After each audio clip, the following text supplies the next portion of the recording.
Welcome guys, this is Noel from Stop Me Old channel. So minutes ago I recorded a reaction video. I was watching all the endings. There are 4 endings, like 7 in general, but 4 main endings. I got 2. Of course, you always get 2. Depends on your morality level, depends on your brotherhood bond. And I wanted it to be strictly a reaction video, so I didn't want to review the episode. But I did start because, you know, I can't really stop when I start talking about things that I'm excited about. Hence my channel name, sort of, I suppose. I realized that I'm going to stop that other video and start that one. Today we're discussing the episode 5 of Life is Strange 2, so the final episode, Wolves. I'm going to review this entire game in a separate video because I want to separate that. I don't want to talk about the entire game and that episode in particular. My opinion about the game is not as high as about that episode. You know that. I've been talking about my issues here and there, so you know the problems that I had with the game. It's not just me, it's plenty of people. There's plenty of people that love the game and I can only be happy for them. It's hard to talk about something that is someone else's creation because you know that people took their time and took their effort and put their heart in the game. You don't really want to criticize it, and I won't. Like, I like the game, but I'm going to discuss some problems that I had with it, which I think are major, and I know for a fact that they noticed them as well. I know for a fact that they will learn from these mistakes. For now, let's just focus on that final episode. You can watch my gameplay on my channel. You can also watch the reaction to all the endings on my channel as well, I think. If I edit that video first, or this one, I don't really know. I think I'm gonna edit the reaction first because it just makes sense to review an episode when you've actually watched all the endings. Okay, first things first. I loved that episode. I think it was my favorite Life is Strange 2 episode. It was such a great episode. I had my doubts about wrapping this up. I wasn't sure if they'd be able to explain properly everything that's been happening to Sean and Daniel. The fact that they were suspects even though they're just kids, and normally in real life they would be treated as victims because maybe the police would sort of assume that someone else was there and that someone else did all of that. Maybe they kidnapped Sean and Daniel. That never happened, but that's like some logical problems that I had with the way every single adult in the game was acting. Let's drop that for now. Let's not focus on that. That episode itself was fantastic. It had everything that I love in the Life is Strange franchise. So we were in the same location, surrounded by people that we love. There were some excellent moments, some really nice, almost poetic scenes that were fantastic. Even though there weren't enough licensed songs, not a single one actually. I don't really know what's happening with that. The music was still beautiful and I think the endings were great. They weren't obvious. They weren't what I expected. I expected more of a black and white outcome, and what I got was grayish. Every single ending was grayish.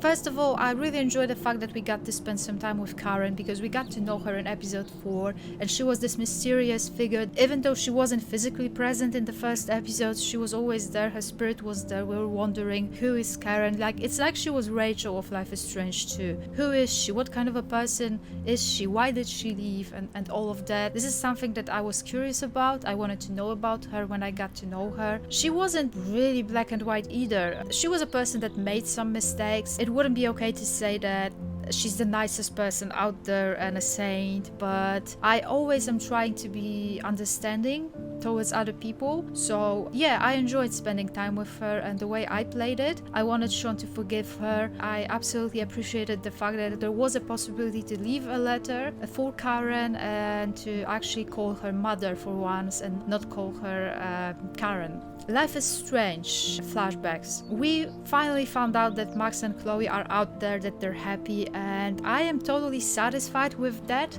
with what we received. It was cool seeing David. It was very interesting to see that he actually bonded with Chloe. They have this father-daughter bond right now, that Chloe and Max are happy. If Chloe survived in your playthrough, that they're together, that Max is pursuing her photographer job. That was so precious. Seeing that was precious. You know, obviously there was a part of me hoping that we'd actually see them, and I'm sure that would be fantastic as well, but I can't really say that I'm certain that this is the last of Max and Chloe that we will see.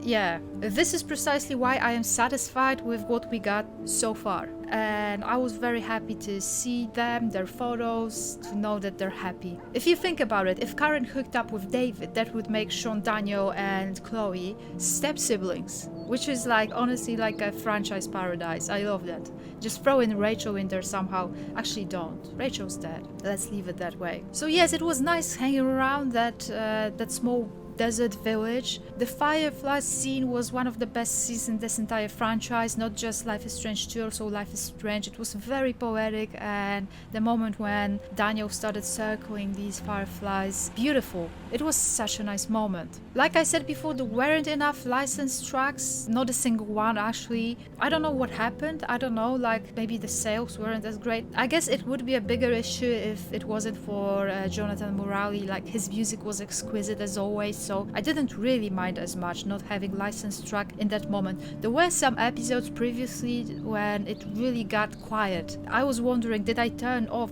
licensed tracks or something? But no, it was just quiet in the game and it felt weird and awkward, like something was missing. Not in that episode. I also love how they wrapped up the ending. I love how there were different variations depending on your brotherhood bond level and your morality level, Daniel's morality level. 4 main endings, several endings in general with like smaller or bigger variations. It was very exciting, they weren't obvious. I loved the wolf ending the most. I'm not really certain if you've watched all the endings, I think you have. If you have a look at it, every single Mexico ending leads to them being criminals, which I'm not sure if if it's so alright. Just because you go to Mexico doesn't mean you're going to end up criminal. Like, I know what they were going for. I know that they were trying to sort of show us that because the system in the US treated them the way they did, so as potential criminals, this is what they ironically became. I get that, I get this is what they were heading for, but well,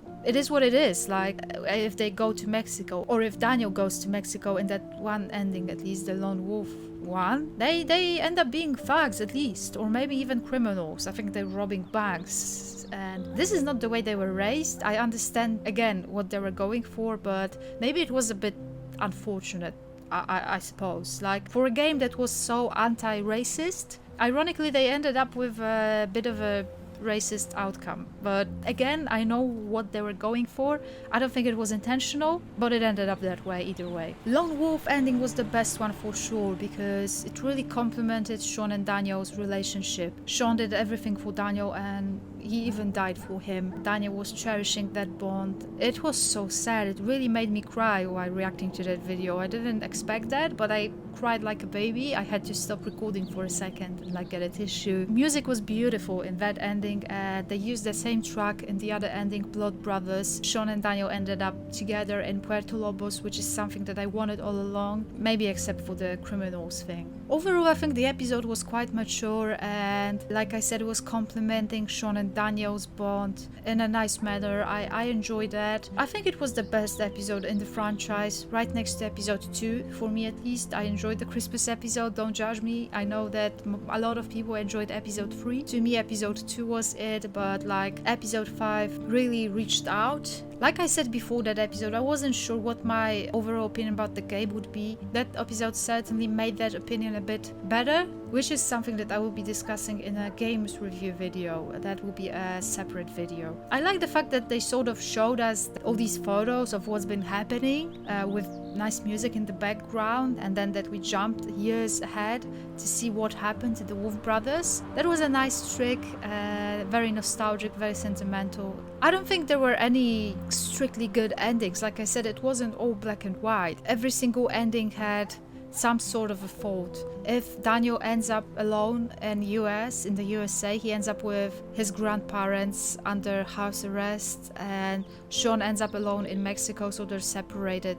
No one wins really. If Sean ends up in jail, he ends up broken. Like, Daniel's fine, but Sean ends up broken and depressed. If Daniel decides to go to Mexico and Sean dies, well, then Sean dies. We end up with the best emotional endings on the Lone Wolf one, but it's very sad and very dramatic. If both Sean and Daniel end up in Mexico, they're running a workshop, which is, I suppose, a really nice Esteban tribute, but then again they end up being criminals and thugs, so that's not what Esteban would have wanted for them. They really did a great job with these endings. I loved all of them, and Lone Wolf was definitely the best one. Even though I am a lawyer, I'm not really certain about the legal implications and legal consequences for them, like Sean ending up in prison. I'd have to think about it. I'm not really certain if it made sense. It wouldn't make sense where I am, but maybe in the US, generally speaking, sentences are higher, so to speak, so people spend more time in jail than in Europe.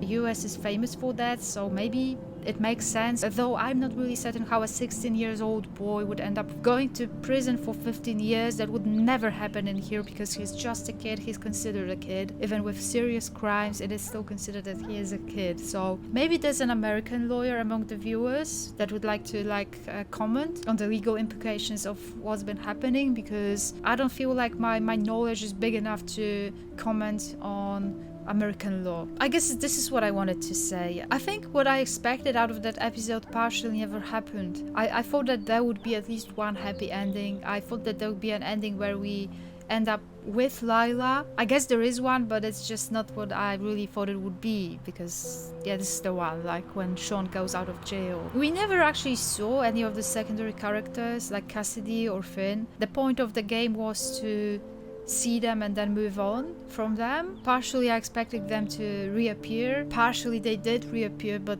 you know, not in a way that I thought they would. I guess these are my brief thoughts about that episode, what I wanted to say. I will be discussing the game itself. I will post a proper review. For now, I just wanted to tell you what I thought about the episode that was called Wolves. Thank you so much for watching that video. Please drop a like, it helps a lot, it means a lot.